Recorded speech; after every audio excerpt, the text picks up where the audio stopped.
We're gonna have a fun time and try to deal with this thing, chat. I don't know how to show you the thing without the thing showing itself, but it also blocks out everything. So we're gonna have fun trying to show you everything.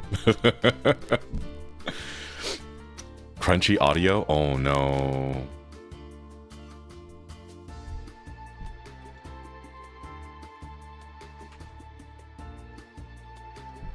Test. Still crunchy? Why is it crispy? Still?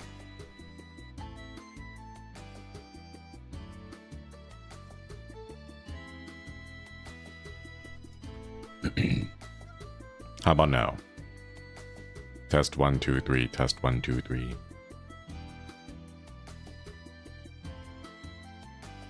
Better. Okay. That was weird. It doubled? Strange. Shouldn't be doubling. I'm not sure where it's capturing the extra fun. All right. We'll give it a shot. We'll give it a shot. What did you do to make it go away? I reset my interface. I just unplugged it and plugged it back in.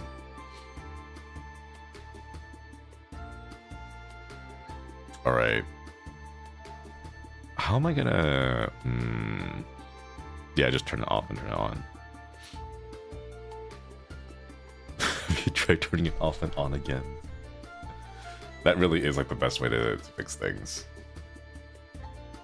All right. I want to go see if this works. We'll find out.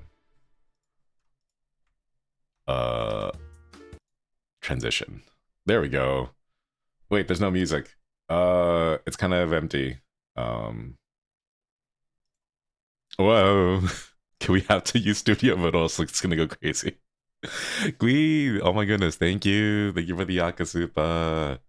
You get some hearts in chat for the Akasupa. Thank you, Glee. If you're really not today, small quiz learning how to eat from a spoon. Oh, let's go. Sheer amount of coordination you need to do it from the spoon leaves me in awe. She struggles. You did it effortlessly. You're more than amazing. You're more amazing than you think. Be kind to yourself today. Ah, thank you so much. Thank you. Let's go, baby boy. Thank you for the Akasupa.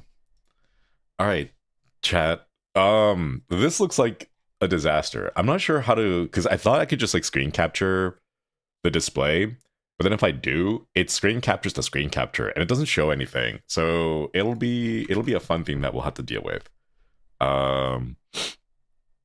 Yeah.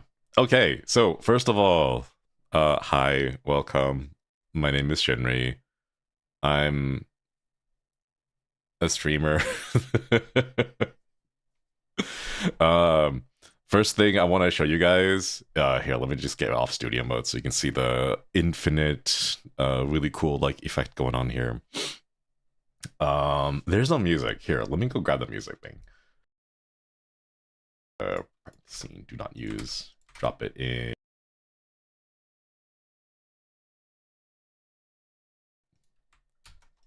Paste. Okay, never mind. We'll just do it this way. Add scene. Okay, chat. Hello.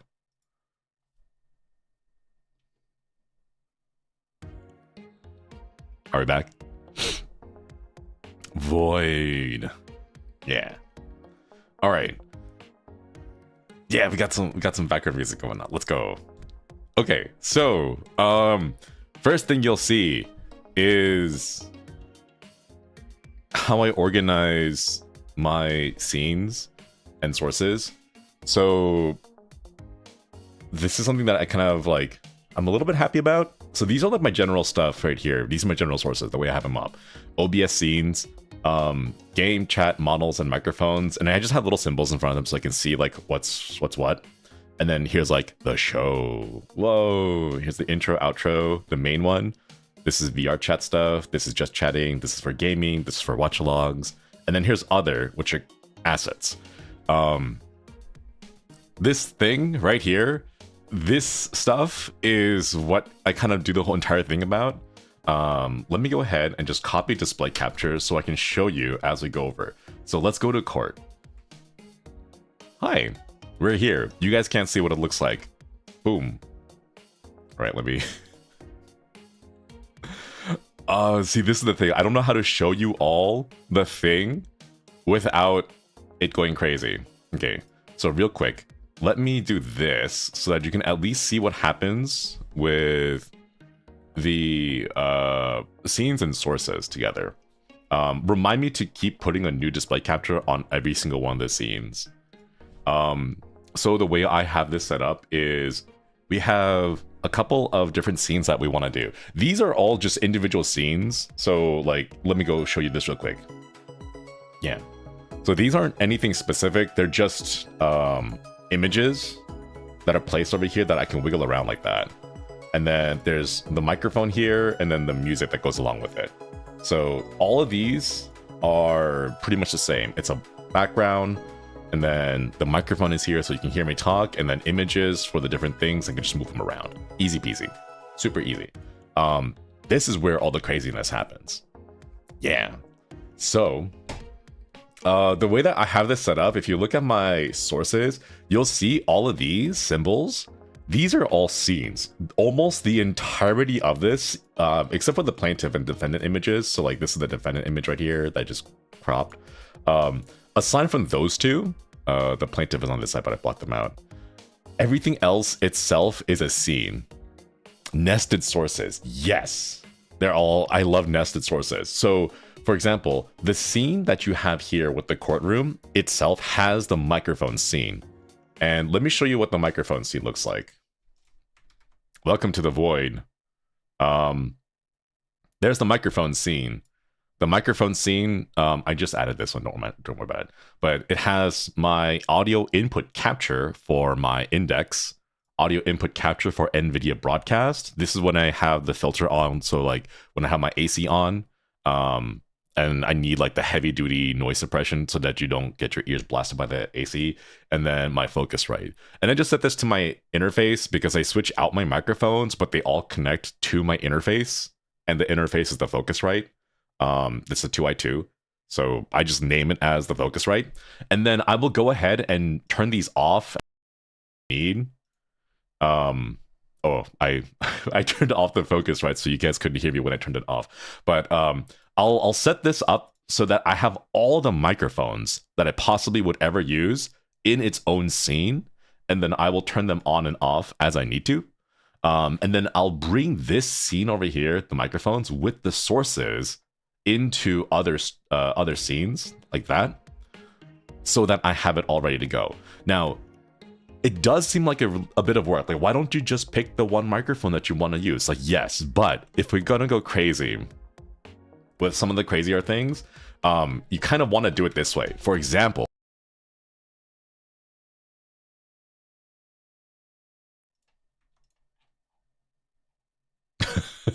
wait a minute, I don't have the microphone on the sound.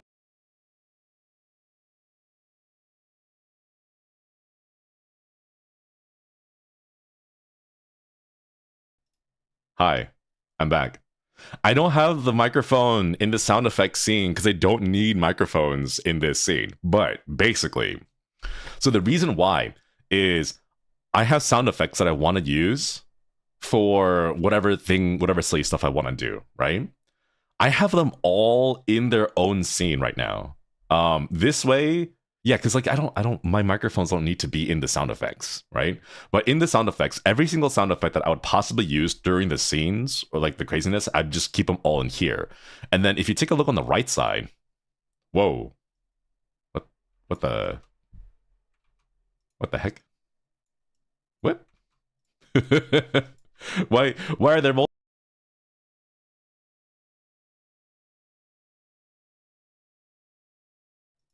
I deleted the wrong scene. Anyways.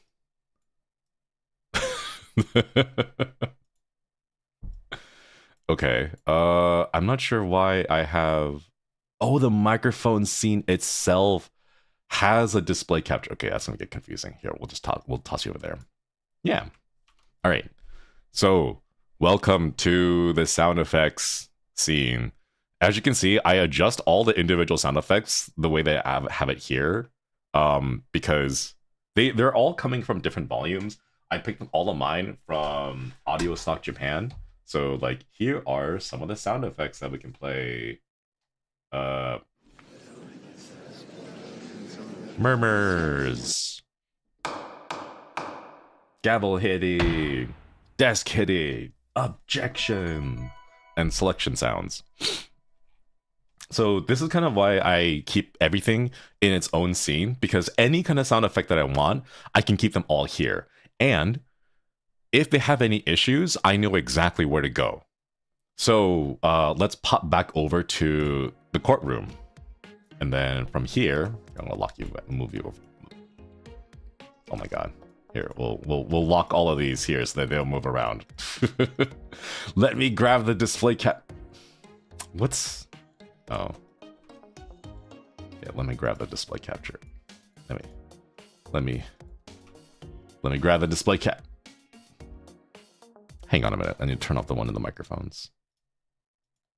There we go. Okay. See, this is kind of why you want to... Oh my God, it's still there. We'll delete that. Okay.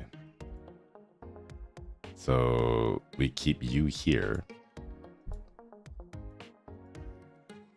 Wait. Oh, there's another one from the sound effects. Oh God.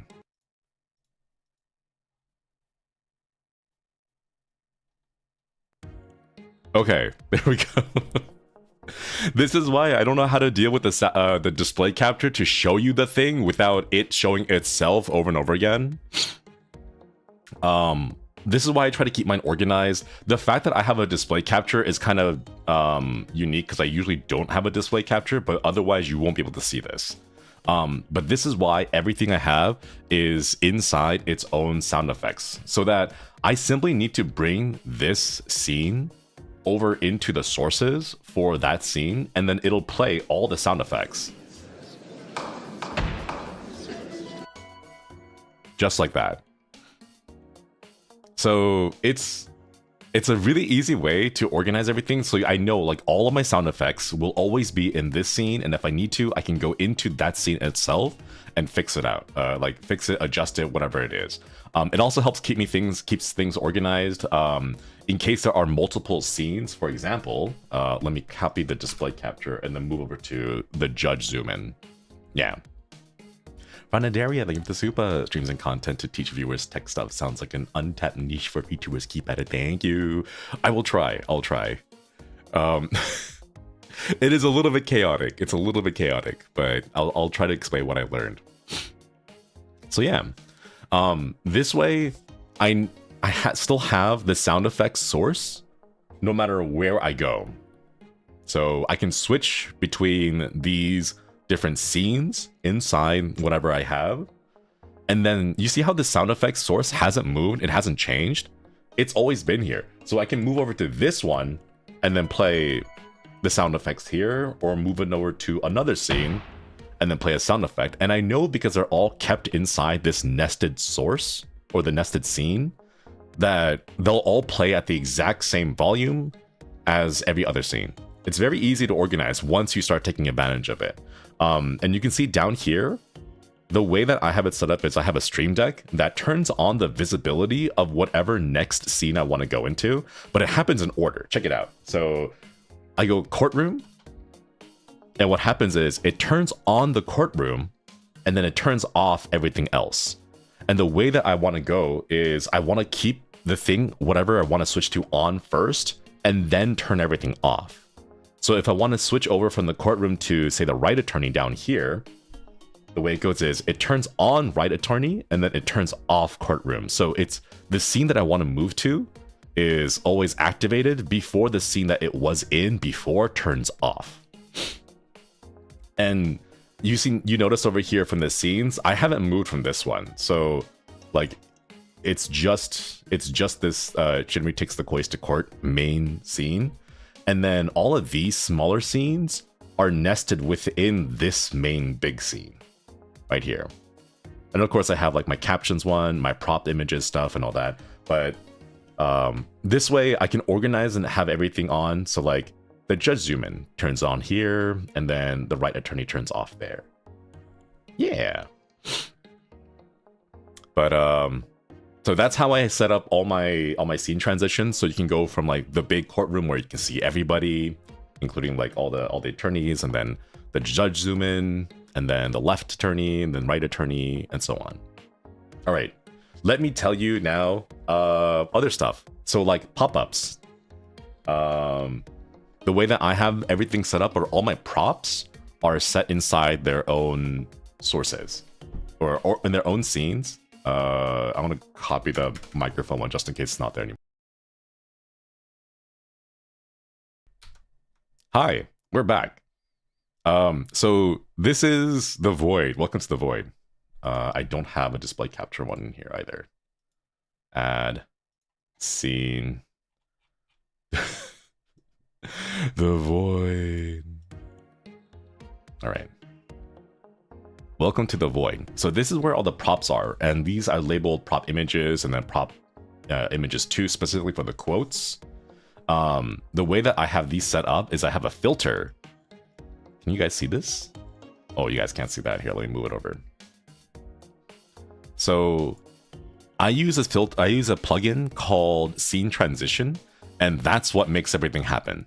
All the quotes have, you need to set 2 types of move transitions per like asset you want, like scrolling across the screen basically. For example, oh wait, you guys can't. Sorry, you guys can't see it. Let me move this down a little bit, and then I'll bring you up here so you can at least see it from the bottom, right? So watch. This is quote 1 move, and then quote 1 reset. So quote 1, I have to reset it first, and then quote 1 move. And remember the little ghost that appeared? That's how it goes. So I have 2 different move scene filters. One for moving, and then one for resetting. And the reset one I always do just to like test things out, make it really quick and easy to do. And I have those also hotkeyed as well, so I can go ahead and hit all of them at the same time, and then show you. Yeah. So that's kind of how it works. I have 2 of these. One for making the thing go where I want it to go, and then of course, let me bring this back up so that you can see all the settings down here. I have them labeled, so like quote 1, and then like a short description of what the first quote is, just so that I know what it is. And then there's like a little custom duration. The longer you set this, the slower it moves. The less you set this, the faster it moves back. And then reset over here. Usually I leave this down to like 2 milliseconds, so the reset happens instantly. It doesn't appear on the screen, it just moves too fast. But I also have a stream deck with hotkeys set up. Let me just show you the stream deck. Yeah, welcome to my stream deck. Can you guys see that? This is kind of like slapshot right now. It's just all over the place, but this is kind of how I set my thing up. There's OBS here that you can choose, and then inside the OBS is a filter toggle that you can set up, and then you can adjust your filters here. So the way I have it set up is in the quotes item over there, over here, the source is from within the quotes scene. The filter I want to toggle is move, and they're all labeled the way that I have them set up in OBS. So over here, quote 1 move, quote 1 reset, quote 2 move, quote 2 reset, like that. So I have all of these, and then I can press the button. How do I show you this? Here, I'll move this. Whoa. I'll move this up here so you can see quotes 1 lighting up, and then I'll move this down a little bit. Wait, can you see that? Okay, there it is. And then when I press quotes 1, you'll see it light up when I press it. And then it activates the toggle that sends the quote flying to the side. Yeah. It is insane, but it is also very, very useful to have. this is kind of, you just kind of do this repeatedly for everything else. Yeah, like, ooh, it's you guys over here, you guys are in chat. But the way that I have this set up is every single quote is labeled for which button does what. And then the sound effects over here, I was too lazy to set up like icons, but you can set up icons like these and customize those. But again, going back over here to these, like let's jump over to the court scene and then display capture, move. Oh no. Oh shoot, that's right. I put a display capture in the pop-ups. Hang on. Okay, there we go. We're back. Hi. So in the same way, I have the music also, courtroom music right here, set up in its own little thing. So like the previous one, I can jump over to different scenes inside here. And then at the same time, I can change the music. Yeah. And then the music stays consistent throughout all the other scenes because this one scene is in the same place. Yeah. Yeah, so this is kind of why I really enjoy having all of my background music in one scene and all my sound effects in a scene and then just drop the entire thing together, because this way it keeps it consistent throughout the entire scene.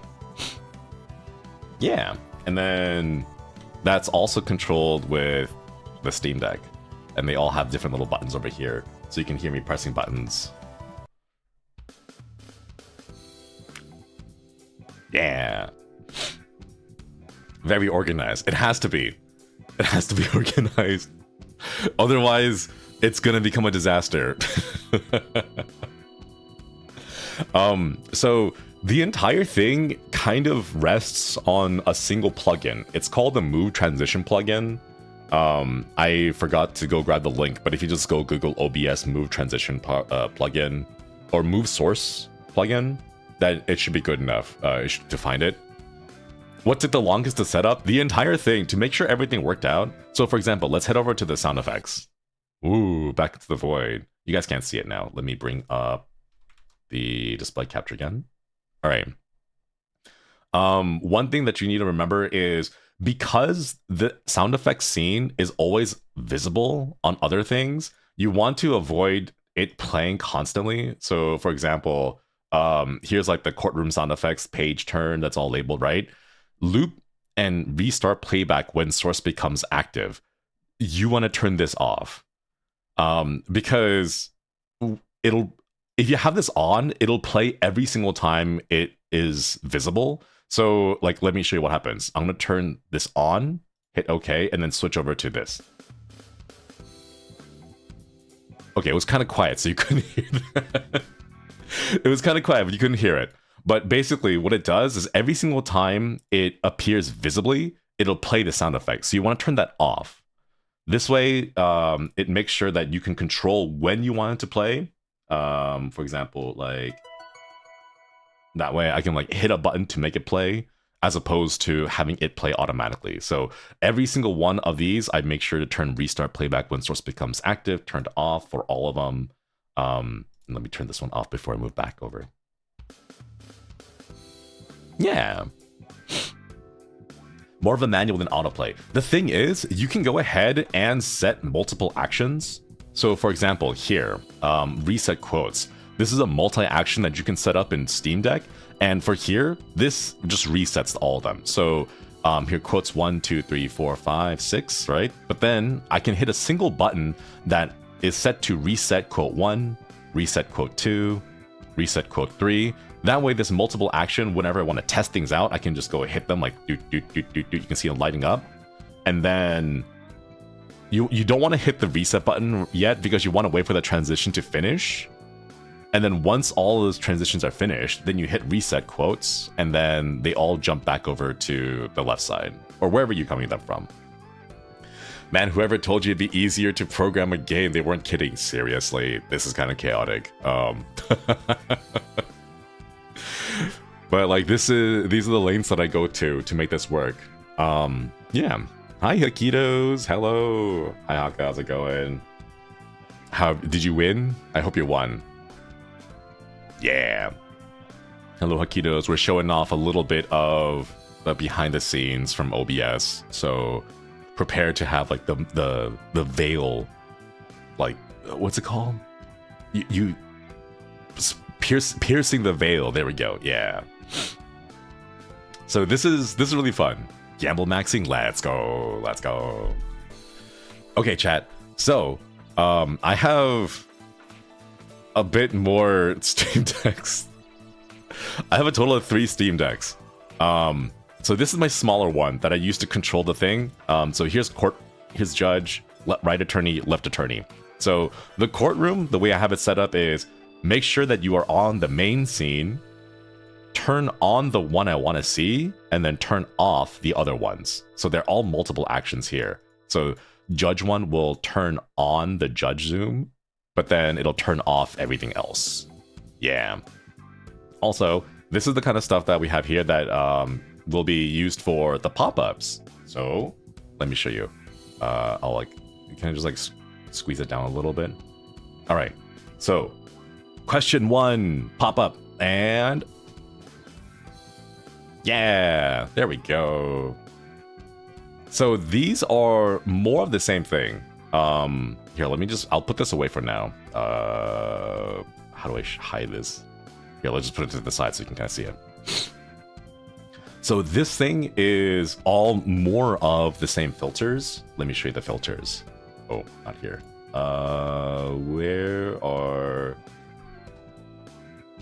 Where did I put the filters for this one?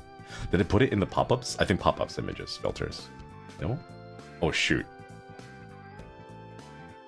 Where did I put them? Oh, no. These are quotes. Oh, shoot. They're somewhere. This is why you have to be organized. Otherwise, it's gonna...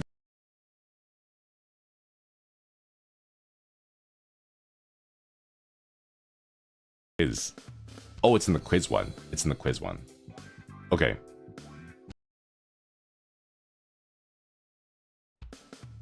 Hi, we're back. Okay.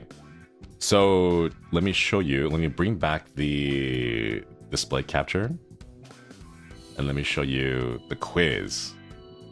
So this is all based on the quiz. And this is how the quiz is set up. You have everything labeled up as like prompt? I forget what the P was. I think it's like prompt. And then question, and then evidence. So for example, I can press the key on my Steam Deck over here that says PQ1 on or off, and that's set as a toggle. So this one here has an on state 1 and state 2. So state 1 is it turns all of these filters on. So question 1, P1, and then Q1, right? And then the second toggle is it turns those off. So P1 off, P2 off, a little bit of a delay, and then bring the captions back. And the captions are, you'll see it moving around in a bit when I press the button.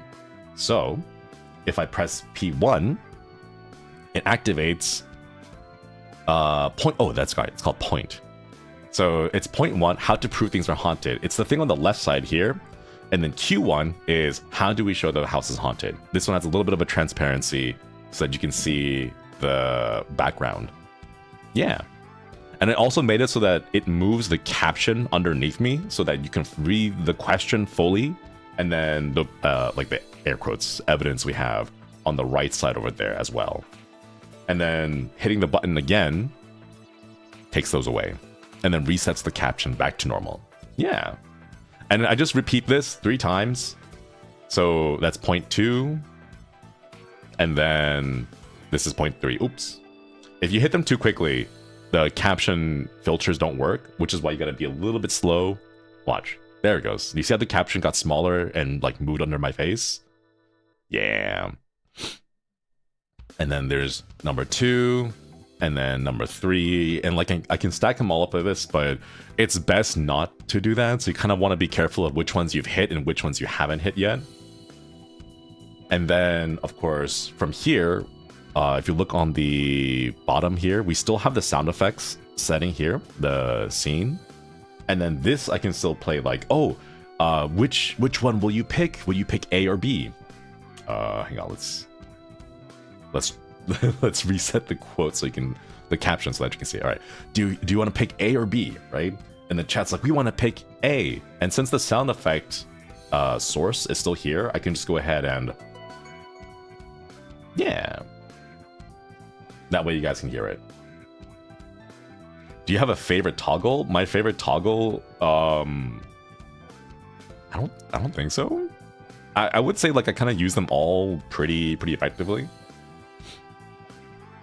So let's put that away, and then let me bring back the display capture so you can see everything again. Go over here, going back to the action, and then I have another filter that shows that has a multi-action. 1, it plays the sound effect for a page turn, and then 2 is it brings up the evidence. So let me show you that in action. So after we do this, all right, like, oh, chat, pick a piece of evidence, A or B, and everyone's like, oh, let's pick A. Yeah, all right, let's go ahead and present our evidence. There we go. Yeah, just like that. So that's just a little toggle to bring the evidence up and down like that. So it's each of these pieces are controlled individually. And in case anyone is wondering, like, what would have happened if we picked the wrong evidence? It would have just been like, Mr. Josuigi. Like, if you picked Phasmophobia, I'd be like, now is not the time to play video games. And then I'd be like, oh, darn, we got the wrong one. Let's try again. That's what would have happened if you guys picked the wrong answer. And then like this one, like, but like best argument, but it's scary. Right, that we select that, like, okay, we have our argument for that. But your honor, it's scary. It may be scary, but you still signed the contract. That means you have to go through with it. And we'd be like, oh darn, we that's not a good way to get out of the contract. So like I have different ways on things to say, like depending on whether or not you guys like pick the right one or wrong one. Yeah. Shadowcat, thank you so much for re-upping the membership. Thank you for the 17 months. Upgrady. Love behind the scenes stuff like this. Very cool. Great work with Papa. Thank you. Thank you. Yeah. It's really like trying to make a visual novel with OBS. It kind of is, but it's not as easy because you have to pay attention to so many things. But you do kind of have to think about all that kind of stuff. Yeah. And then the right attorney one, this one's a pretty simple scene. It's like static images and then just a Fugi. I think most people know how to use this for PNG tubing. If you have a little Discord reactive image that goes in there. Yeah. Why are you using three different stream decks? Yes, I have 3. Let me show you. So I have OBS control, which is just the basic stuff like transitioning to chat, transitioning to game, transitioning to outros, Discord mic if I like cough, and then the regular mic if I like if I have to cough. You can see my at the very top over here, my audio. So like if I need to cough, that way you guys don't hear me coughing. And then this one is for the Discord mic, but it keeps breaking, so the boys have to listen to me coughing in their ears. So this is like the small one that I use generally for like random OBS stuff. This one's called right because it's on my right side. And then the XL is just the XL because it's the big one that has a lot of those. That's why there's no coughing compilation. Yeah, I have a quick mute button right there. So it's really easy. And you can see the J for Josuigi because it's on my account. But yeah, so that's kind of how I have most of these things set up. All of these are just filters. So like slowly moving things out onto the scene, slowly moving things out of the scenes, evidence coming onto the scene, out of the scene. So you set up the filters and then you set up Stream Deck to play the sound effect that you want. So OBS media control, it plays the sound effect while also turning on the filters. And the toggle is it just turns off the filters because it doesn't need to play a sound effect on the way back unless you want it to, you know? So that's kind of how everything is set up. I hope that was informative, I guess. Does anyone have any questions? That kind of covers everything. That was really short. But yeah, if anyone wants to try doing something this involved as well, please take advantage of using your nested scenes and nested sources. Just be sure to label everything properly. Like this is the left attorney, right attorney. That way you have the left attorney, right attorney ready to go. Question, how did you work up to this? I made a game on my debut because I was really, I don't know, pushing the limits of the move transition and stacking move transitions on top of each other. Have you ever considered using the open source program Sammy? I have looked into it, but not as much. For a good while, I was actually using the Mix It Up app, but YouTube doesn't have many API connections with Mix It Up. I know it does on Twitch. So, for example, if someone like redeems a head pat, you know, channel point redeem on Twitch, you can set it up so that the Twitch API like tells Mix It Up app to play a certain filter or turn on a thing when a command is used in chat. But it's not the case with YouTube. YouTube has very little of that, so I don't really use that. It's easier for me to just do it manually. But I have heard of Sammy. Do you find anything you could improve after the stream? I want to have like a proper witness sequence. So like the stream that I did was mostly just like me like here as like one attorney and then like the Fugi as the other one. But I want to have a fifth scene. So like 1 scene courtroom, 2 scene judge, 3 attorney, 4 attorney. But I also want a 5th scene where we can see the witnesses and then do some silly voice acting with the witnesses. And like I have a few ideas for like move transitions. For example, like the ghosts that I'll be flying past, like this one. If you just speed it up, you can like change it. You can really change that with anything. So right now it's a PNG, but I could replace it with the GIF if I really wanted to, and then have like a moving animated GIF rolling by. So like cool fun stuff like that. The move transition doesn't really care what the file is. It just moves the source. So it can be a movie, it can be like another scene entirely. It doesn't really matter what it is. As long as it is something that you can put into OBS as a source, it can move it. So I want to try doing some like transparency shenanigans with that. Yeah. Will you invite the boys to voice act for the court dramas? Maybe for the silly ones. The ones that require reading, probably not, because I don't think they will have the time or patience to sit down and understand the case itself. Maybe if it was like not a serious one. When someone does a bad argument, you should have a stock photo of a clown slide across the screen. Yeah, it can really be anything. Yeah. Any other questions, Chad? Yeah, let me scroll up and see if I missed any other questions up there. You should be an OBS tester. Nah, this is mostly just the move source transition plugin. Was there any situation where you hit a wrong button or a toggle with your 3 stream decks set up? No, because I set them specifically in physical locations, so it's hard for me to like mistake them. Like the one labeled right. Let me show you again. Stream deck, there it is. The one labeled right is labeled right because this is literally on my right side. That's why. So it's very difficult for me to hit the wrong one. It's possible for me to hit the wrong button on the wrong stream deck, but not the wrong stream deck itself. Yeah. Organizing a schedule between the boys is tough to do. It is. What's that supposed to mean? I'm gonna send you a court case and let's see if you can read that. You got 3? Yeah, I do have 3. I have 2 medium ones and then 1 extra large one. Question, when will you come back with the milk When the prices come back down.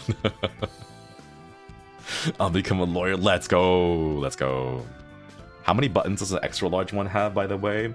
32. It has 4 rows, 8 columns, 32 buttons. I got it on a sale.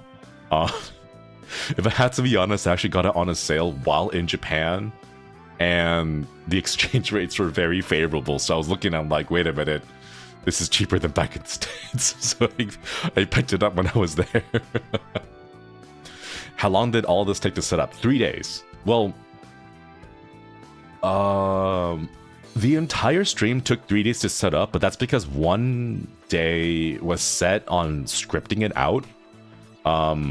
It was mostly just making sure that the law in the case was correct and I had all the stuff ready to go for it.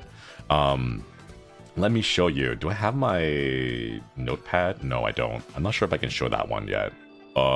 Here, let me move this out of the way and then pull up my notepad.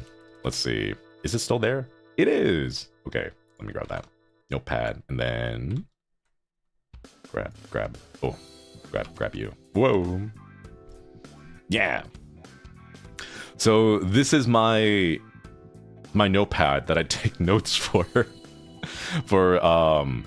the thing. So there's a couple of things. When you're learning law, they teach you how to like organize the case into what is known as an IRAC, IRAC, and it's issue, rule, application of the rule, and conclusion. There could be multiple issues, so multiple rules and multiple, or like, they'll all have a conclusion, but there'll be multiple issues and they all have a rule and all have an application.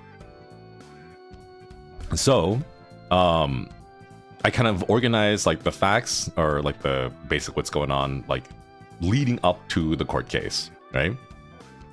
So like defendant stock photo of a house. Hey, this is kind of boring. I'll claim it's haunted, and then show, you know, magazines, flyer, newspaper. It's haunted. Look how haunted it is. Some time passes by. Defendant says, all right, that was enough. I should sell the house. Switch over to the plaintiff. It's stock photo of the town again.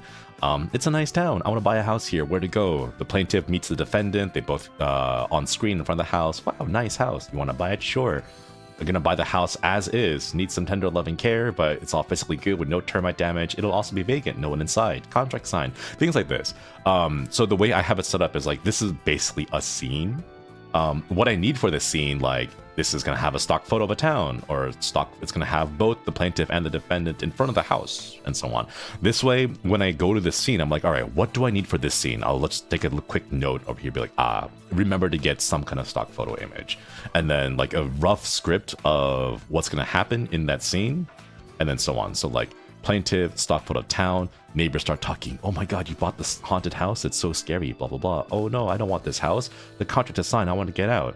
And then trial court, plaintiff, defendant, I want out of the contract. Basically, this is the script that I was going through. All right. And then you have the actual source, the show itself. So fight 1, the house isn't haunted. How can we show it's haunted? And then we use a YouTube poll, options A and B. And that's the thing that you guys saw on stream. Yeah.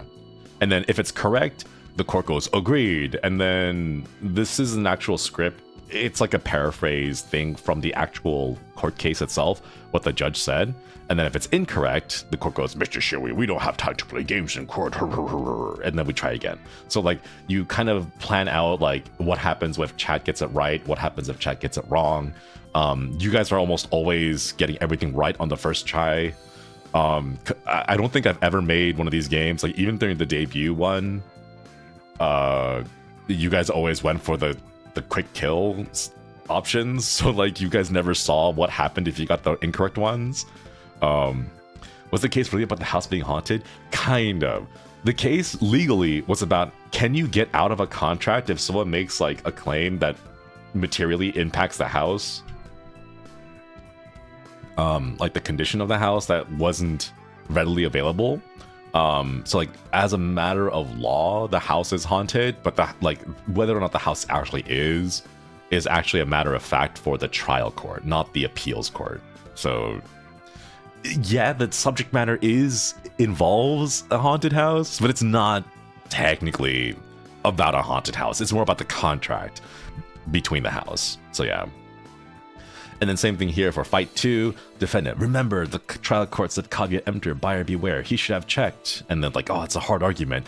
You know, someone buying a house should routinely and definitely do all their due diligence and check the house. But YouTube poll. And then A is incorrect. Just because it's scary doesn't mean you get out of the contract. And then correct, and so on and so forth. So I have this kind of script going out. And this is what took most of the time. You kind of have to read the whole case. Make sure you get it right. Like, I don't want to read a case and then just present it and have it be completely wrong and misinterpret the entire case altogether, because that would kind of ruin the entire thing. So like setting these up, and then after I set those up, that's when we have like these things going on. So like question 1. It's easy for me to set this up and be like, oh, what kind of evidence we use? What kind of question do we use? How do we like pick and choose what evidence to like present and so on? It's easy to do this because it's mostly just filters. But like putting together the actual content itself, like what exactly do we want to write here? What exactly do we want to fill this area with? That kind of stuff takes time, which is what took most of the like prep work. Just like coming together and like figuring out, all right, what do we say about this kind of stuff? Yeah. The zoom, it's actually not a zoom. So these are individual scenes. Let me show you over here. Let me bring back OBS, right? Pay attention down here. So this is the scene of a courtroom and the scene of the judge. Zoom in. It just switches scenes inside the scene. So we're still in the Shinri takes the boys to court main one. And then within the main scene are multiple other scenes. That's how I can just jump around without any cut in the sound effects or the BGM. Yeah. Fun stuff, fun stuff. Did you do a run through and time yourself seeing how long the stream trial will be? No, I didn't have time actually. It took me 3 days to put the entire thing together, and I was actually running up against the clock, and I was working on it until the night before. And I did kind of a dry run before the stream, but that was mostly to make sure that all my filters and toggles work properly. Reminds me of a flowchart. It is a flowchart. Yeah.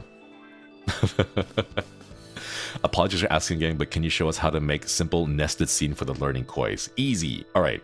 So make a scene. Here, let me, like, okay, so microphones, right? Welcome to the void. So, let me show you, add scene, practice scene, do not use. Oh, wait, add scene. No, the music is over. Did it? Oh, wait, why can't I add it? Oh no, it's gone. Okay. Control C, Control C, Control V. All right. So the way that you do it is you have a scene and you have it labeled as like whatever you want it to be. This is the and space dash space microphone scene. Inside you have sources, and these are my microphone sources, right? And it's really easy to just add in the scene. So going back here, all you gotta do is right click, add scene, and then you have all the scenes available to you that are listed out, and then you just select the one that you want, and then you hit OK, and it'll add it there. Oh, well, you'll have double now, but it'll just add the scene as itself, and that's how you make nested scenes. So inside the microphone scene are all these microphones. And then inside the main scene that you want has the microphones scene with all those sources inside it. And then like for all the, I keep forgetting. The courtroom music and the sound effects, basically anything that has like anything that's like overarching, I guess, throughout the entire show that you want to do, the entire stream that you want to do, make sure that you put all those, like all the sound effects are in their own scene, all the music is in its own scene, each of the different scenes that you want to have are in their own individual scenes as well. So like this one has all of my pop-ups for the questions, like during like the issue 1, issue 2, and then this one has all the quotes. So I just keep them separate that way, so I know kind of where to go when shenanigans starts happening. Yeah, does that make sense? I hope that makes sense. Let me turn that off and then switch over to this. Welcome back. Yeah. I thought my net exploded. Yeah, sorry. It's really difficult to show the OBS thing without the OBS exploding on its own. Question, is it possible to use this kind of setup without a Stream Deck, or would that be more difficult? I know there are additional tools. Like there are virtual hotkey board setups. Like the Mixit app I know has it. I believe Sammy, SAMMI, also has like a virtual Stream Deck like interface, so you can set up filters and hotkeys on it. The only issue is that you will have to use your mouse to move around and click everything. The benefit of a Stream Deck is that you have something physical, so that while you're doing things, you can just reach over and hit a button quickly. Whereas if you have to do everything virtually, you may have to move your mouse around, and that may cause issues, like if you're getting a little bit hectic. But that can honestly be overcome with skill, just practicing and like alt tabbing really quickly and stuff like that. With a lot of proper macros, it helps too. Yeah. Subtitle scenes to separate everything into sections is nice. It is. It is. Makes sense. And we can also check the VODs. A lot of info. Yeah. Question, how do you keep track of what buttons on the Stream Deck do? There's a lot of buttons to remember. This is something that I personally just do. The way that you can set them up is that you can set them up to have an icon. So like there's an option here to select an icon. So like select this kind of stuff. Or like select from the icon library. And then the Stream Deck comes... mine crashes for some reason. But like it comes with default icons like these that you can select from. And then kind of let yourself know. So like the 100's like, oh, this is the victory hotkey. This is the question hotkey. This is the evidence hotkey, because like you're mailing something, hooray, you know, stuff like that.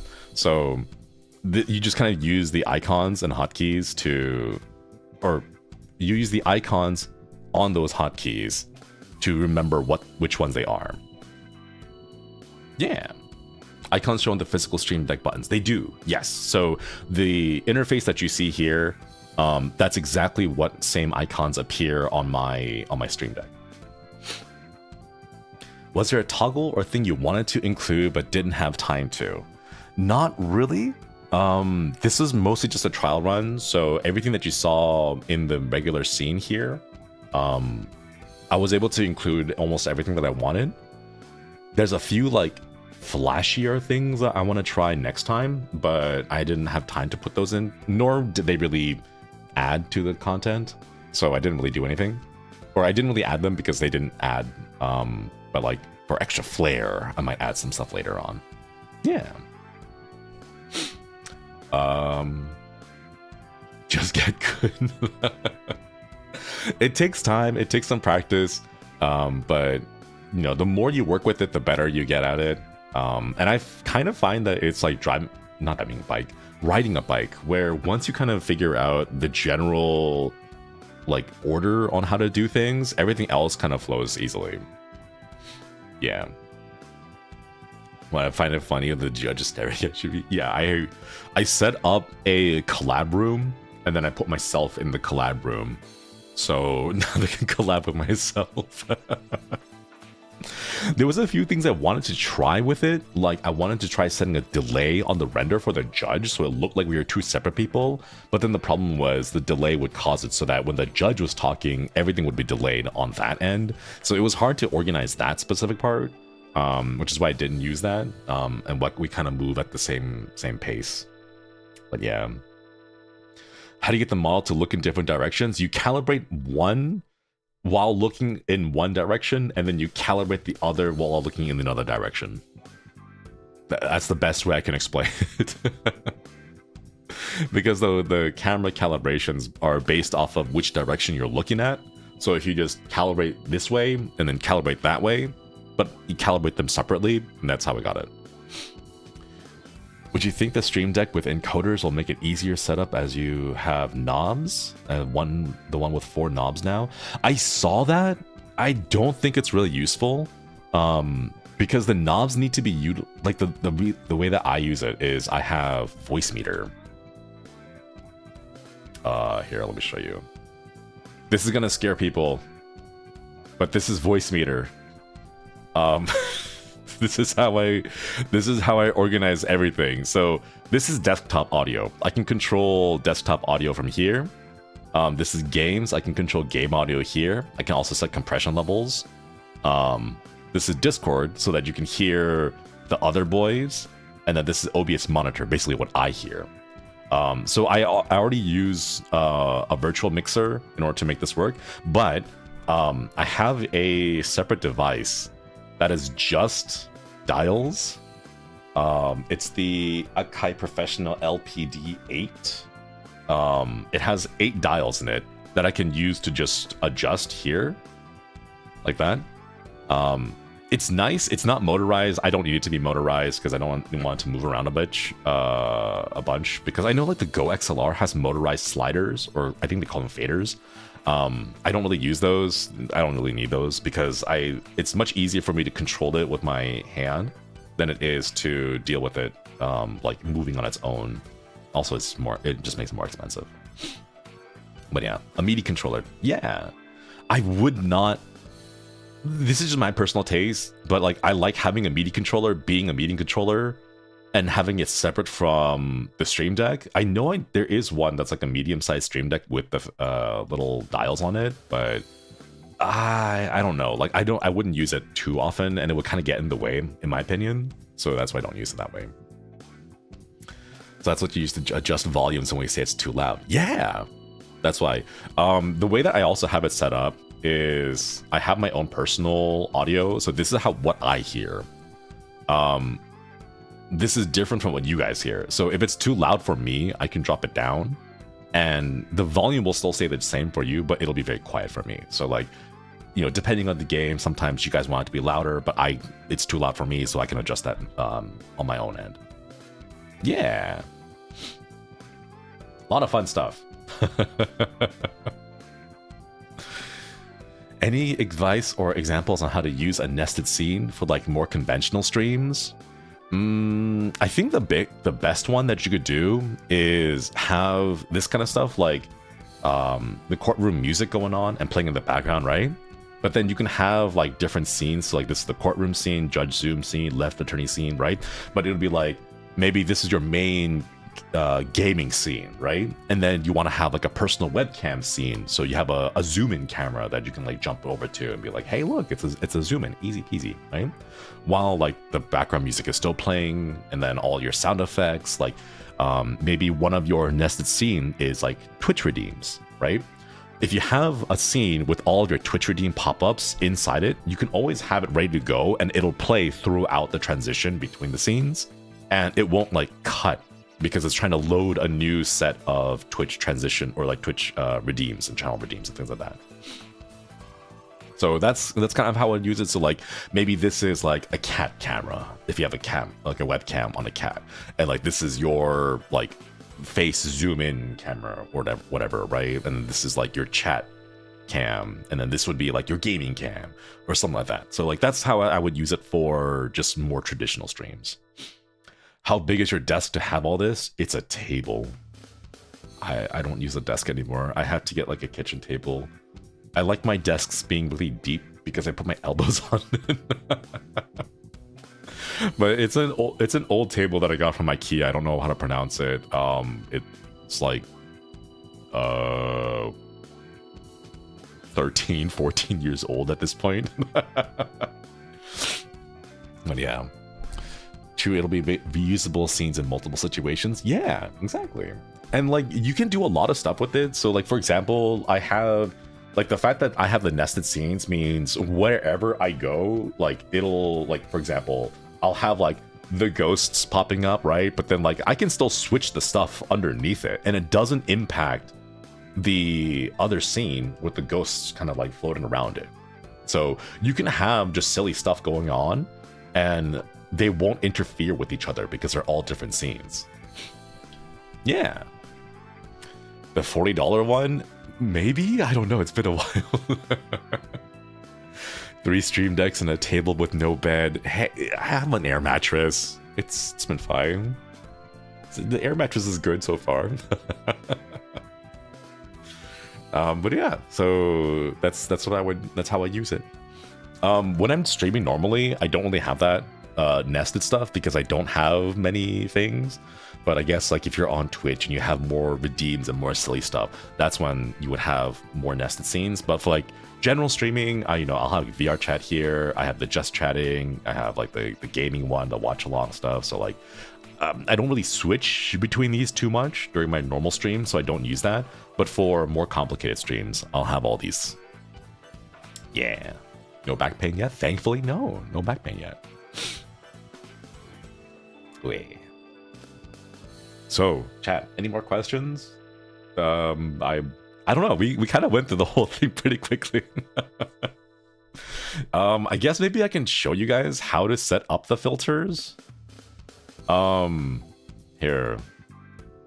Let me move. Oh shoot. All right, where is display capture? There we go. Yeah. All right. So display capture is pretty easy to do. Move source is pretty easy to do. So this is the filter that I use. It's a plugin. Almost everything I do relies on it. Move source. All right. So as always, you want to make 2, but just make 1 for now. And then let's set this to be the practice scene. All right.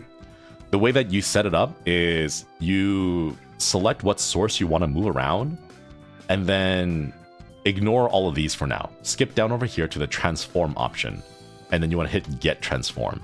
So basically what you do is you move the scene to where you want it to go, like that, and then you hit get transform. Okay, and then you duplicate that. So like move source, like we're gonna move it to the right. So it'll keep the same source because you're duplicating it. Practicing, don't worry about the duration. Go down here to transform, and then you move it to where you want it to go. And then we'll do it this way. So like move it slightly over here to this side, and then you hit get transform. Yeah. So now what happens is, depending on where you put it out, if you hit move source, it'll go to where you set the transform to. Oop, wait, sorry. Gotta hit it a couple times. Like that. And then, oh. Wait, is it? Oh, it's locked. Is it? No. Oh wait, it's moving the wrong source. Oh no! Hang on a minute. I have to move the display capture one. Okay, sorry. We'll have to do it this way. It's a little bit finicky on what it wants to move. So there we go. Okay, let me try that one more time. Move source. And then we're going to select display capture. Where did you go? There it is. Display capture. So let's label this as left, right? And then get transform here. And then we're going to duplicate it and then rename this one to right. It's still set to move the source as display capture. So we'll move you over to the right like so. And then we'll get transform here. So it gets the data, positional data. And now if we hit it, it moves to the left and right. So that's the filter. You activate the filter and then it moves to where you set the transform to. If it's too fast, that's when you change this to a different number. So let's set it to 3 seconds, right? So now it should be moving slower. So move over to the left and then move over to the right. Just like that. It's really easy. And basically you do the same thing for everything else. Always have like a place you want it to go to, and then effectively what would be a reset. So for example, one thing you could do is like, let's pretend you guys are chat for a moment, right? and we'll put you up here in the top left. So I'll go rename this top left, right? We'll get transform to make sure that it's in the right position. And then let me delete this, duplicate. Let's go top right, move you to the top right, and then get transform, duplicate one more time. Let's go bottom right, move you down, get transform, duplicate one last time, bottom left, and then move this over here, and then hit get transform. All right, now we have four. Now we have 4 of these, and oh, sometimes it does that. Sometimes it does that. But basically, now we have 4 toggles that we can choose to tell it to go where to go. We may have to adjust the top left one a little bit. So top left, get transform again, so it doesn't worry. And now, ooh. Also, because it's simply a transform, I can just make it go to like the bottom left and it'll do that. Like you can just turn these on and so far like that. Yeah. If you're asking why I don't have it set up for things like Stardew Valley, where like the information is on one corner and it just moves you guys, it's because I'm lazy. That's why I didn't have it set up that way. But yeah, so this also will always move whatever source you have, no matter how big it is or small it is. It'll transform it to that location. Like that. So if you want to have effectively like a reset button to like make this full screen again, either keep that in mind that you have to do that manually, or you can go ahead, duplicate it, and then name it as reset. And then you get transform again once it's reset, so that you can go move it to the bottom left, and then you're like, all right, you know, do what you gotta do there, and then reset back over to full screen. So that's why almost everything that I have has a reset option. Like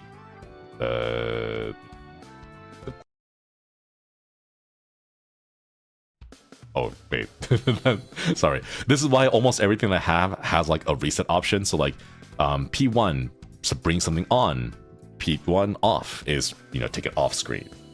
So like, let me move that over here. Let me move this over here so you can see the filters.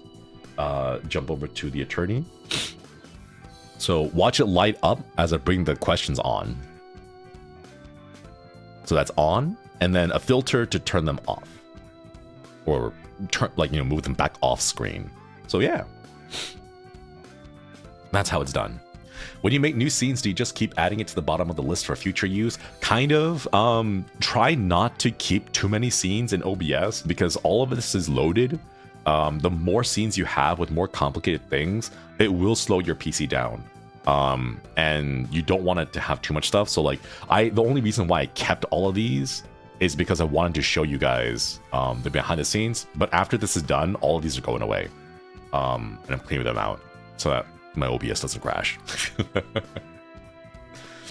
Yeah. Wow, that was a lot. Any more questions, chat? I think that covers it all. You're not going to keep them for future court sessions. I think I have a bit more of an optimized way to do that. So I'll be... The way that I kind of set it up is like my first run. This is, to me, this is more of a proof of concept stream. Like, can something like this be done? So, yeah. Is there any problems besides connection? Like, for the setup?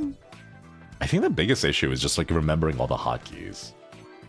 Can you give us your strongest objection? No, my housemates are here. It's pretty loud. I can't be too loud. When is the next case? I'm working on it. It won't be a direct next case. I think moving forward, it would be safer to make up a scenario that's based on a case as opposed to use the actual case itself, just to avoid like any issues. Like, because these are like overly exaggerated and overly dramatized. So just to be on the safe side. Is there a way to save scenes without getting rid of them? Yes. You can go here to the top, scene collection and profile, and then just save it at that. You export the profile and the scene collection at the same time. That's how you do it. Easy peasy. OBS makes it very easy. It exports it as a JSON file, .json, and then it'll be really easy to set it up again. So as long as you have all the files in the right places where OBS expects them to be, so like if you have a folder on your desktop named like OBS, and then inside the folders like images, background music, sound effects, and you kind of keep the structure the same, OBS will be able to find them again.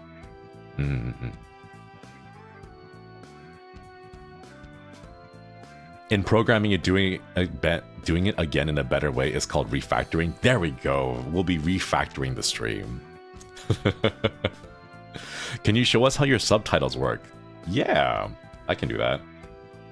So the subtitles are basically done with the Google Caption. And the way I have it set up is like this. So Caption source is what audio source is the Caption's listening to. It's listening to my microphone. And then it uses the Google thing. This is version 0.30 from Rat with a Shotgun. And then like this is the script that it comes with. So it's just using the regular Caption that's included with OBS. I use Google's speech-to-text cloud API for it. Yeah. How do you choose or decide on the case that you want to present? Most of it is whichever seems silly, or like the haunted house case is a pretty common one. It's the one that most people know because like it's taught in a lot of like law school and what's the other one? Not pre-law, paralegal studies. It's taught in a lot of those, so it's pretty common. It's well known. A lot of people know about it, and it's silly enough that I was like, yeah, we can do a case about this. There's a few things that I probably won't be using, like I don't know, criminal cases are probably like outright not going to be covered on my streams. But yeah, it's mostly just, is this something funny that I can make into a stream that would not like be offensive to the people who are involved in the actual stream? Also, yes, it involves ghosts. I still don't understand why your closed caption looks the way it is. Oh, so let me bring that back over here. The way I have it set up is this one here, lines, maximum of 3 lines with a line length of 34. And then the text source is where the captions will go to. And I made a caption called Captions. And then you'll see it down here. Oh shoot, I think I have it somewhere. Yeah, scene captions. And I have captions as its own scene. Here, let me can I show you in studio mode? Maybe this way it won't be like missing. But yeah, oh, there we go. You can kind of see it there. It's really small, sorry. So these are the captions right here. The properties for this one looks like that. So I have the text set to Comic Sans. I know everyone makes fun of Comic Sans, but it's really easy to read, so that's why I use it. And then as you can see, the text, it limits it to 34 characters and there's 3 lines, and then you can adjust it to whatever you want. Yeah, it's a dialogue box. Yeah. It's called Comic Sans for a reason. It is. I thought since BGM was Bellatra OST for a minute there. It is. Here, we'll switch back over to something else, maybe. Let's pick the courtroom one. There we go. That way it's not too like mind-numbing. Same BGM the entire time. So yeah, there we go. Nested scenes and move source plugin, absolutely best to do. Yeah. How do you get your focus right to get your audio to that level? I have a Scarlet Solo and a preamp, but my levels barely reach the yellow. Make sure the 40, okay, depending on your microphone, make sure the 48 voltage is turned on. If you have like a dynamic microphone, you're gonna need extra power, I believe. Is it, or is it the other way around? I'm pretty sure it's the dynamic ones that need 48 volts. And then condensers don't. But make sure you are providing enough power for your microphone. But honestly, like this is with the microphone's like gain maxed out. Let me show you what filters I have. So here are the filters I've got. RX10 from Isotope. I really like them. They make really good stuff. This is just for denoising. So it takes out all the like random background noise and stuff. An expander, compressor, 2 compressors in case I get extra loud, which I almost never do. And then a limiter at -3 just so that it doesn't peak the microphone and it doesn't like blow out people's ears. But I don't do any EQ, I don't do anything, it's just volume stuff. Yeah. So I would check your microphone, make sure you are following all the instructions, make sure you get the 48 voltage thing going on, and it's all good. Yeah. Yeah. Any other questions, Chad?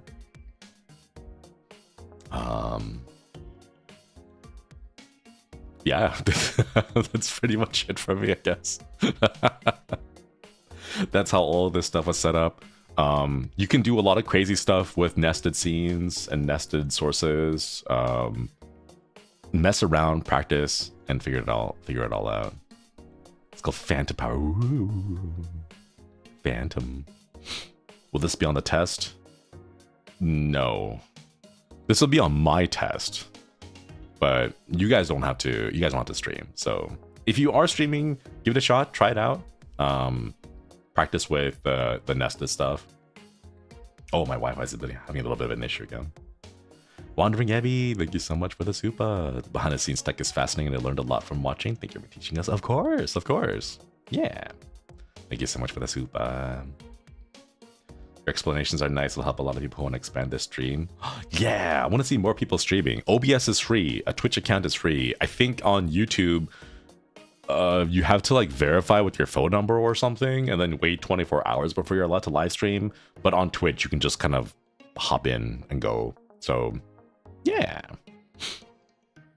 Juju, thank you so much for the 5 gifted memberships. Thank you, thank you. We'll get some hearts in chat. Thank you. Thank you for this. It's been hard to try to find help from my mix setup. Rewatch it this weekend to fix all my problems. Let's go. I have no idea how to use nested sources before the stream. Thanks for the explanation. Of course. Yeah. I want to stream once my PC got upgraded. Let's go. You guys, you got this. You got this. And thank you for making Stream Deck purchase more justifiable. Oh, 100%. 100%. You can do this all in one on a single Stream Deck. There's a couple of things that you can do with the Stream Deck that I don't really use. But like, here, let me bring the display capture so you can see it all. So there's this thing called profiles. Here, let me show you this. Okay, so there's a thing called profiles, and you can make profiles with it, and the profiles will have other stuff, right? Like, hang on, let's see. Where is the thing? Stream Deck. No. There's a button to switch profiles. Is it the Stream Deck? No, timer sleep. Where is it? Create multi-action. Oh wait, you can do folders. So like, for example, you can label this one like your chat scene, right? And then you can label this one as like your game scene. Sorry if it's too small to see. Game scene. Let me make it bigger. Bigger. Yeah. So you can do it that way. And then when you're in your chat scene, you would hit the button and it would take you into a section where you have all the like hotkeys you want for your chat. and then you hit the arrow back to go over here, and then you can hop into the next one for a game scene. So even if you don't have like the large one like I do to have all of these, like I could have made a folder and just had all the facts put into a single folder, and then that way you can save space. Yeah. So there's a lot of fun stuff you can do. There's also profiles that you can work with, but that's like extra advanced stuff that I don't really have patience for. But that's how I would do those. So yeah, even the small one is definitely worth it. Wait for a sale. Definitely wait for a sale. Thank you for taking the time to educate everyone on your OBS magic and being such a good teacher.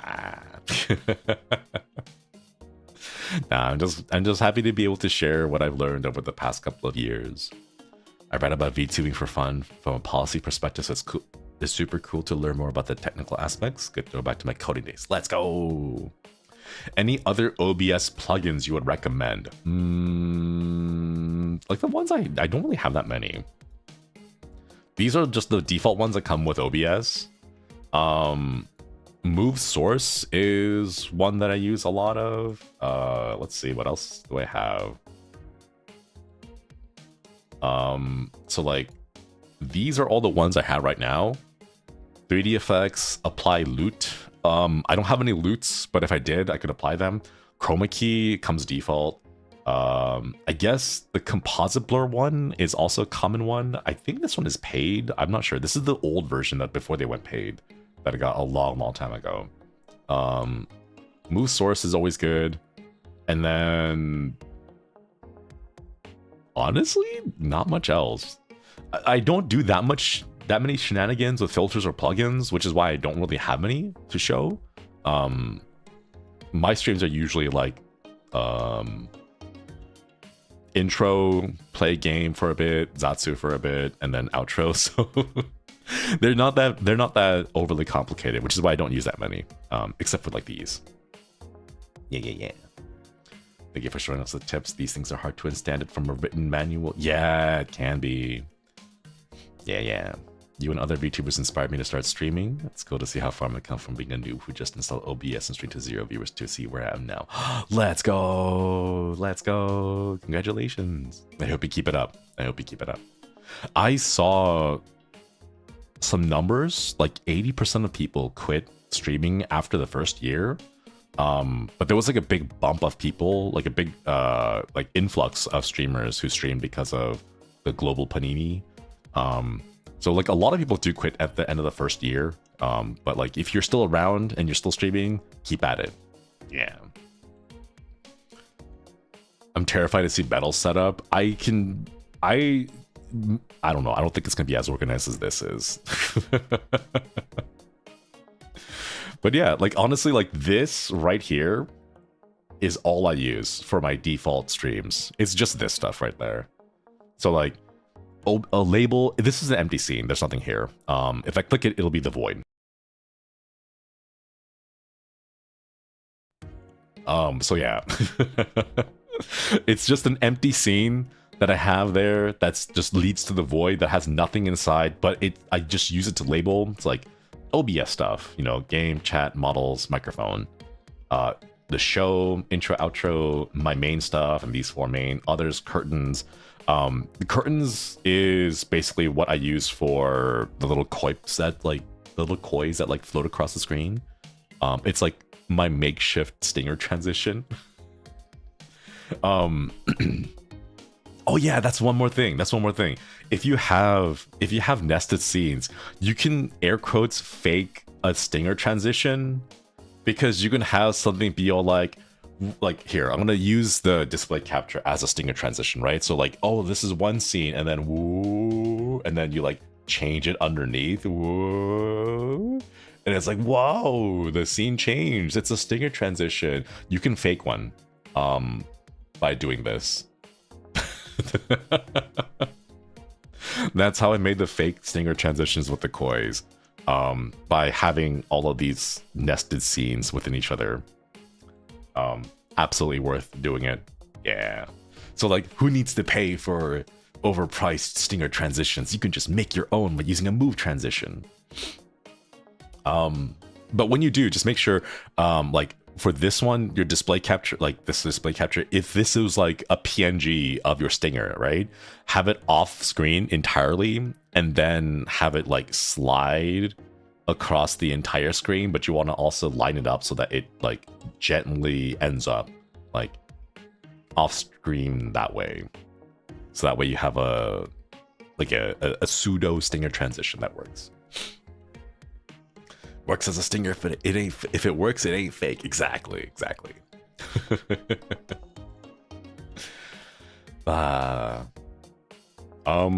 That's all I've got. I don't have anything else. So if anyone has, if there's no more questions, I guess we'll call it here. I know this is a pretty short stream, but this is basically like what I'm going to be doing for the others as well. Love it when you make unique streams like this and seeing how everything works is fascinating. Thank you for showing us your hard work. Of course. Thank you so much for re-upping the membership. Thank you for the 15 months. Okwedi. It was a long time of like trying to get this thing to like be approved. So been wondering how the Armis boys make zoom in for the camera. Do you know how to do that? It's the exact same thing. So hang on. Let me move this aside. And then we'll switch over to this one and I'll show you. So for this one, you can do the same thing. How do I show you this? Okay, here. Let me bring over the display capture again. Where's the display capture? Move you over here. Whoa. Okay, I'll move this over. Maybe I'll trim it like that. Okay, here. I'll trim it this way so you can kind of see it. All right. So the way that the Armis boys do... Oh, wait, thank you so much for the super. Thank you. The way the Armis boys do it is they have like the stuff that they want to zoom in as like its own scene. For example, we're going to pick a source. So it's just going to be myself. We have the transform here. And then I'm going to duplicate this. I'm not going to worry about the name, but we're going to move the source of myself. Studio mode. Sorry, it's going to look a little bit chaotic for a little bit. Attorney. And then we'll do it this way. So I'm only moving one source, but you can move the entire scene if you want. Attorney scene. Oop. Woo, too big. Okay. What? Where did it go? All right. Hoy's there. Scene for left attorney. Where's left attorney? Where do I have it?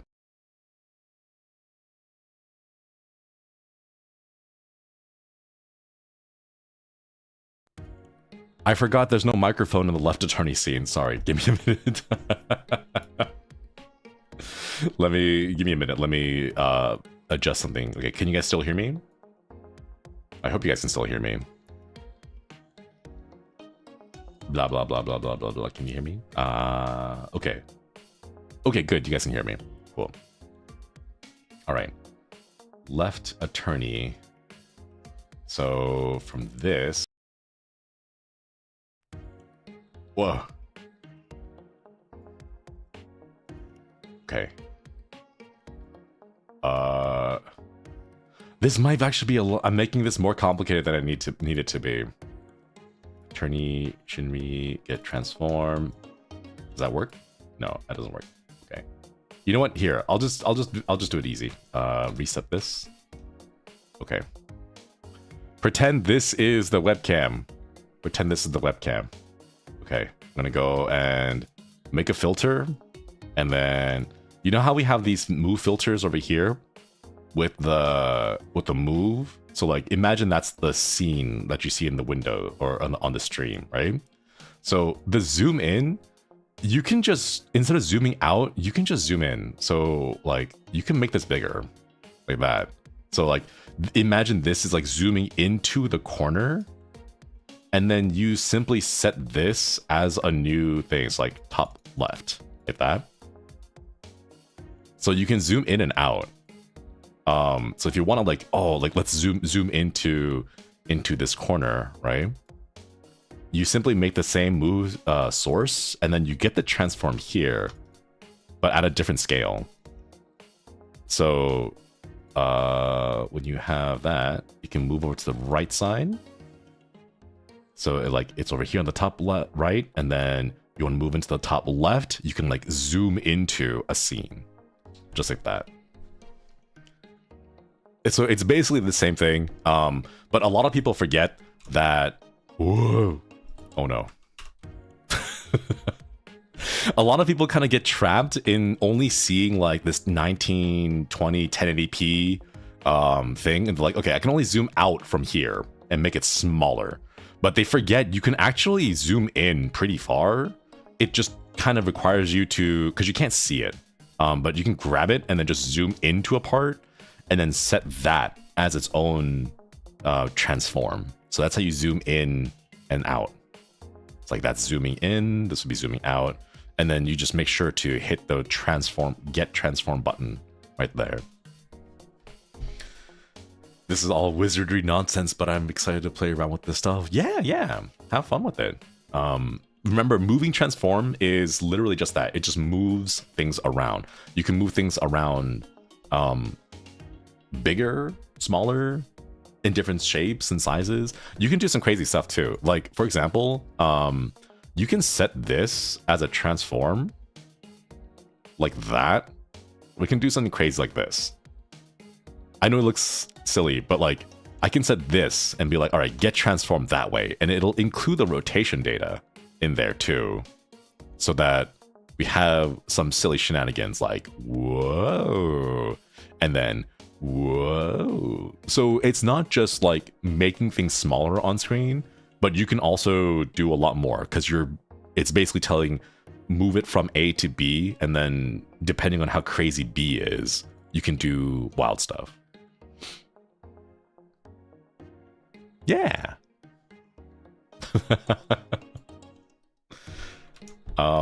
Any other questions, Chad?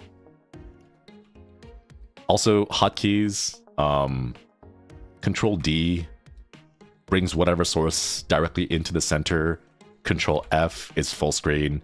And then if you have any transforms, like you can hold Alt and like trim things around. But if it gets too crazy, you can always press Control R and it resets it. So whenever someone loads an image and it's too big and they're like, oh no, it's so big, right? And they like they grab the corner and they move it around. You can just press Control F and it like fits it to the screen. Yeah.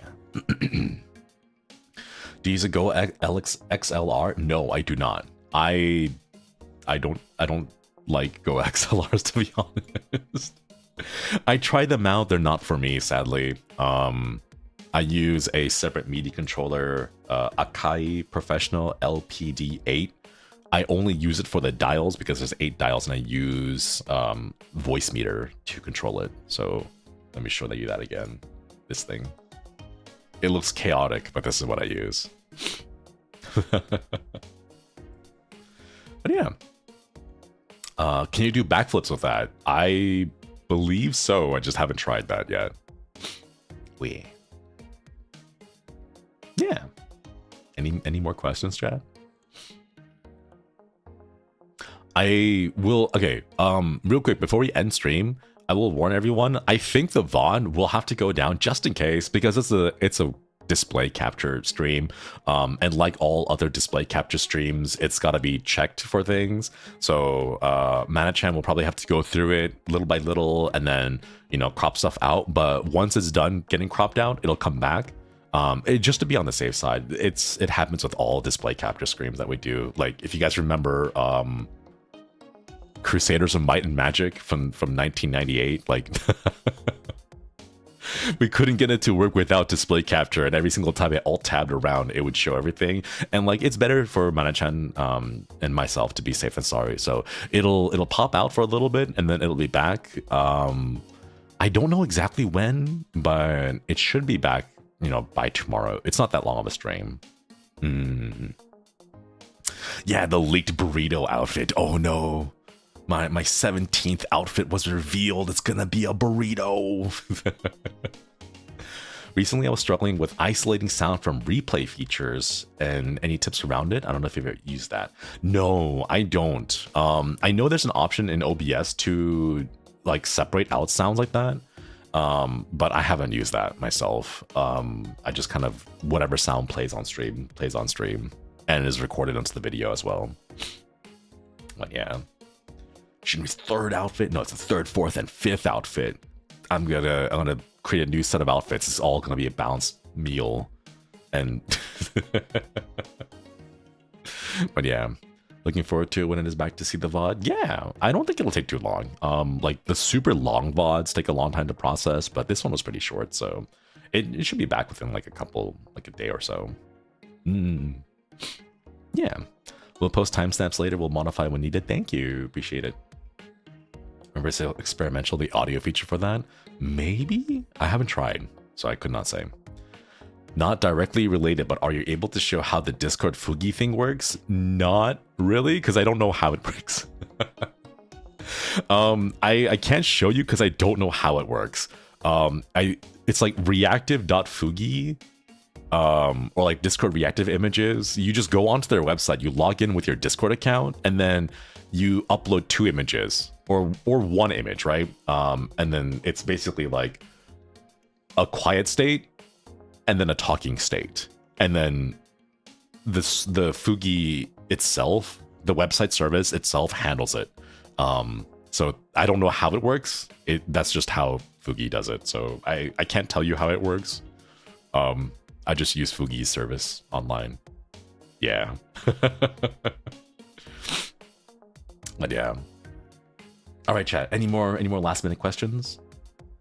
Cool. There was always something that was a local Discord integration. I know that there's some before the Discord Fugi images used to be popular.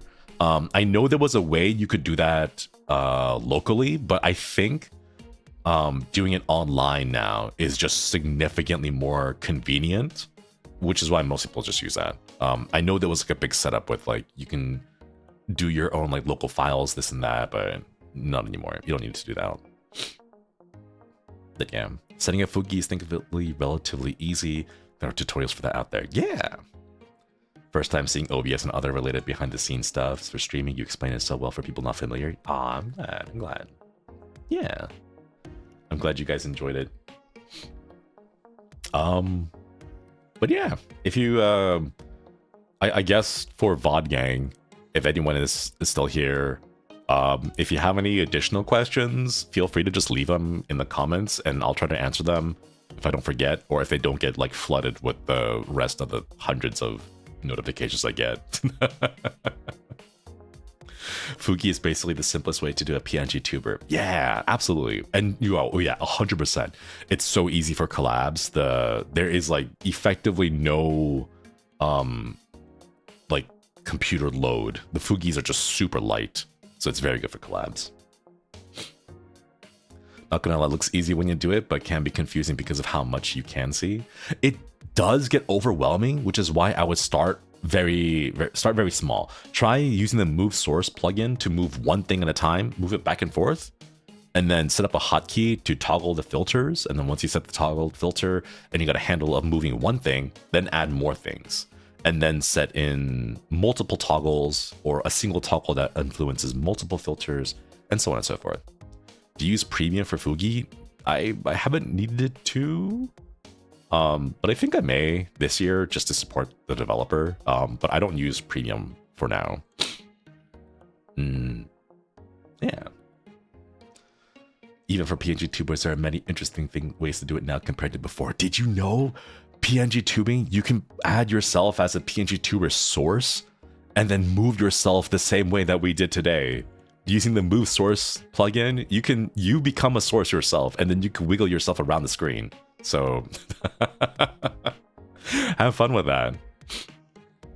The only thing that I have to warn you all in is that the hierarchy of the layers will not change. There is no way to move a layer up to another one in an automated sense At least I have not been able to find a way to do that. So whenever you do set up things like, for example, for this, make sure your layers are set properly so that, you know, the evidence and the pop-up shows up on top of the scene as opposed to behind it. Because the move transition only moves them within what layer they end up in. They don't move them over layers. So make sure you have these layers set up properly, which is why it's important to label them properly. If you're one of those people who just go like ASDF, and then this is like JKL semicolon, get in the habit of learning how to properly label all your stuff. Gui, thank you for the super. Thank you. Yeah. All right, chat. Thank you all for stopping by this this little behind the scenes thing. I hope you guys enjoyed it. I will catch you all later now. Outro time. There is no curtains here, so it's gonna be weird. You're gonna see like the half of the transition go through because I didn't have curtains, but yeah, see it. I don't have the curtains, but the image. Word. The move filter will still move the things even if you can't see it, which is why the fishes were still moving. And when we switched over to the scene and the scene became visible, you saw them halfway through them moving. So it is very important to have a reset button. Otherwise, things will move when you can't see them and you won't know why you can't get it to move. Be sure to have a reset so that you can set them back to where they were. Yeah. Anyways, that's all from me. Let me go ahead and see who is currently streaming so I can send you off on a raid over to their channel.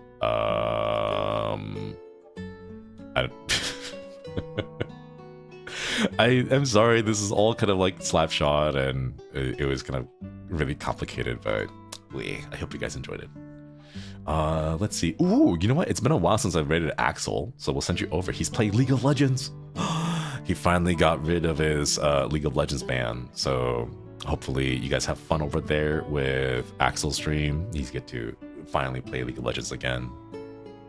And yeah, Vaughn Gang, if you have any questions, feel free to leave them. I'll try to answer them as possible as I go. And if there's a lot of questions, I'll try to do like another stream to kind of specifically address like a question that I see popping up multiple times. Yeah. All right, everyone. Thanks again for stopping by. Hope you have a wonderful night. Quiesce me and good night. Have fun over at Axel's stream.